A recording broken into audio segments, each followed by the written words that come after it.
আব্দুল্লাহ ইবনে মাসুদ রাদিয়াল্লাহু তাআলা আনহু বলেন, আমি একদিন নবী সাল্লাল্লাহু আলাইহি সাল্লামকে বললাম, হে আল্লাহর রাসূল, শেষ সময় চেনার কোনো উপায় আছে কি? আল্লাহর রাসূল বললেন, হে ইবনে মাসুদ, এ সম্পর্কিত বহু নিদর্শন রয়েছে।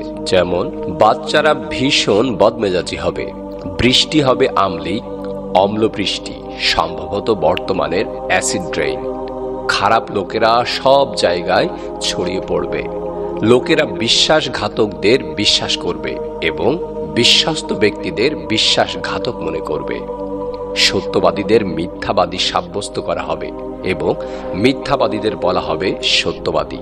থালাসমূহ ক্রমাগত যোগাযোগ করতে থাকবে, সম্ভবত স্যাটেলাইট যোগাযোগ, এবং মানুষেরা তখন পারিবারিক বন্ধন ছিন্ন করবে।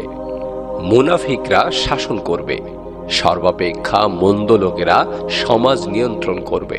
মসজিদ সমূহ অলংকৃত করা হবে, কিন্তু হৃদয় সমূহ হবে কুৎসিত। ইমানদারকে কুৎসিত ছাগলের চেয়েও বেশি অপদস্থ করা হবে, যেন তারা কিছুই না। নারী ও পুরুষেরা সমকামিতায় লিপ্ত হবে। অল্প বয়স্ক লোকেরা প্রচুর সম্পদশালী হবে। নারীদের নীতিভ্রষ্ট করতে আন্দোলন করা হবে। সভ্যতার ধ্বংস এবং পৃথিবীতে ধ্বংসাত্মক সভ্যতা।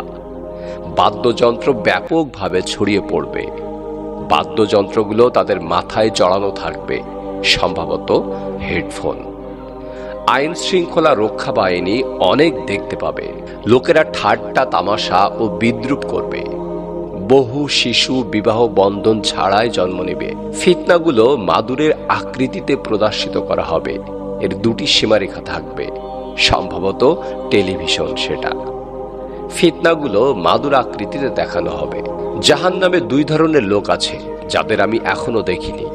তুমি গরুর লেজের মতো চাবুক হাতে কিছু লোকদের দেখবে, তারা এর দ্বারা অন্যদের প্রহার করবে। সে সময় নারীরা পোশাক পরেও উলঙ্গ থাকবে।